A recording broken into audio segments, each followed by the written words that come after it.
Hi hello. അപ്പോൾ ഇന്ന് ഞായറാഴ്ച ആയതുകൊണ്ട് സ്കൂളൊന്നും ഇല്ലാത്ത ദിവസമാണ് കേട്ടോ. അപ്പം മെല്ലെ എണീറ്റ് കിച്ചണിക്ക് വന്നത്. അപ്പോൾ ഇന്ന് ചപ്പാത്തി ഉണ്ടാക്കണം. ഞാൻ ചുടുവെള്ളത്തിൽ എണ്ണ കേട്ടോ എന്നും വാട്ടാറുള്ളത്. അപ്പോഴേക്ക് രാവിലെ തന്നെ ആശുക്കുട്ടനെ കാണാൻ എന്ന പോലെ ഇവിടുത്തെ പൂച്ച വന്നിട്ടുണ്ട്.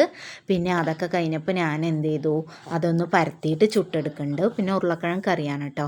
അപ്പോൾ അവർ 7 മണിക്ക് മദ്രസയിൽ പോയിട്ടുണ്ട്. ഇനി വിശക്കണമെന്ന് പറഞ്ഞിട്ട് ഓടി വരും.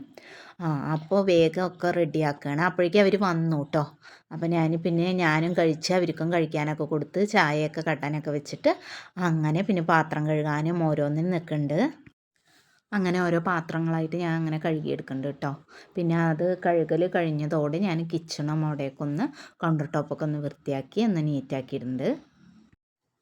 എന്നും ഞാൻ പാത്രം കഴുകലൊക്കെ കഴിഞ്ഞ് കിച്ചണൊക്കെ വൃത്തിയാക്കിയിട്ടാണ് കേട്ടോ. പിന്നെ മുറ്റം അടിച്ചു വാരാനും ഉള്ളൊക്കെ ഒന്ന് അടിച്ചു വാരാൻ നിൽക്കുക.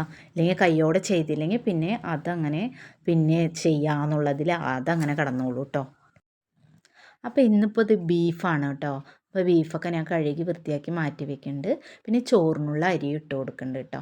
എന്നിട്ട് ഞാൻ മുറ്റം അടിക്കാൻ അങ്ങോട്ട് ഇറങ്ങി. ഇതിപ്പോൾ എന്നുള്ള ദിവസത്തെ പണി തന്നെ കേട്ടോ. പക്ഷെ സൺഡേ ആയതുകൊണ്ട് സ്പീഡായി ചെയ്യേണ്ട മെല്ലെ ചെയ്താൽ മതിയെന്ന് മാത്രം. ഇന്നിപ്പോൾ ഞാൻ തുടയ്ക്കണില്ല കേട്ടോ. തുടച്ചിട്ടും കാര്യമില്ല. കുട്ടികളൊക്കെ ഉള്ള ദിവസമായതുകൊണ്ട് നല്ല അഴുക്കാക്കും. അപ്പോൾ ഞാൻ അടിച്ച് വൃത്തിയാക്കിയിട്ട് ഒന്ന് നീറ്റാക്കി വെക്കണുള്ളൂ. അങ്ങനെ ഹാളും ഞാൻ റൂമൊക്കെ ഒന്ന് വൃത്തിയാക്കി എടുക്കുന്നുണ്ട് കേട്ടോ. അപ്പോൾ എന്നും കുപ്പയൊക്കെ ഉണ്ടാവും. കുട്ടികളുള്ള വീടല്ലേ, അപ്പോൾ നല്ല കുപ്പ ഉണ്ടാവും. എന്നും അടിച്ചു വാരണം. 2 ട്രിപ്പ് അടിച്ചു വാരണം. വൈകിട്ട് ഞാൻ അടിക്കാറുണ്ട്. ചോറ് വെന്തപ്പോൾ ഞാനത് ഊറ്റി കൊടുക്കുന്നുണ്ട് കേട്ടോ. ഇനിയിപ്പോൾ അടുത്തത് ഇന്ന് ഞാൻ കറി വെക്കണില്ല. ബീഫ് വരട്ടിയിട്ട് അങ്ങോട്ട് ആക്കുകയാണ്. രസമുണ്ട് ഇന്നലത്തെ. അപ്പോൾ അതൊന്ന് ചൂടാക്കി എടുക്കുന്നുണ്ട് കേട്ടോ. ചട്ടി വെച്ചിട്ട് ഞാൻ പെരിഞ്ചീരകവും സവാളയും ഇഞ്ചി വെളുത്തുള്ളി പേസ്റ്റ് ഇട്ട് പിന്നെ തക്കാളി ഇട്ട് കൊടുത്തിട്ട് പിന്നെ വറുത്ത് വെച്ച നമ്മുടെ പൊടിയൊക്കെ ഇട്ട് കൊടുത്തു. അതിന് ശേഷം വേവിക്കാൻ കുക്കറിലിട്ട ബീഫ് അതിലിട്ട് കൊടുത്തിട്ട് നന്നായി മിക്സ് ചെയ്യുന്നുണ്ട് കേട്ടോ.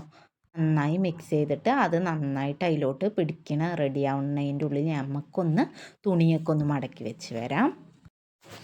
ഇന്നിപ്പോൾ അലക്കാനൊന്നും ഇല്ല കേട്ടോ. അപ്പോൾ പിന്നെ തുണിയൊക്കെ മടക്കി വെച്ച് നീറ്റാക്കിയിട്ട് പിന്നെ ഫുഡും ഉണ്ടാക്കിയിട്ട് ഒന്ന് ഫ്രീ ആയിരിക്കാമല്ലോ. ഫ്രീ ആയിരിക്കുക പറഞ്ഞാൽ പിന്നെ ആശക്കുട്ടി ഓരോന്ന് അവൻ്റെ ഒപ്പം കളിക്കാനും അവനിപ്പോൾ പുറത്ത് പോകണം. അവന് പുറത്ത് പോയിട്ട് റോട്ടിലേക്കൊക്കെ ഓടുന്നുണ്ട്. അപ്പോൾ അവൻ്റെ ഒപ്പം നിൽക്കണം. എന്നാലും കുറച്ച് നേരം അവൻ്റെ ഒപ്പം നിൽക്കാൻ വേണ്ടിയിട്ട് വേഗം അങ്ങോട്ട് പണിയൊരുക്കുകയാണ്. ഇനിയും ബീഫ് കറി വറവിട്ട് കൊടുക്കുന്നുണ്ട് കേട്ടോ. കടുകും കറിവേപ്പിലയും ഇട്ട് കുഞ്ഞുള്ളിയൊക്കെ ഇട്ടിട്ടൊന്ന് താളിച്ചിട്ട് അതിൽ ഞാൻ ഇട്ട് കൊടുക്കുന്നുണ്ട്.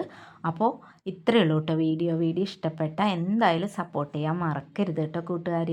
Okay bye.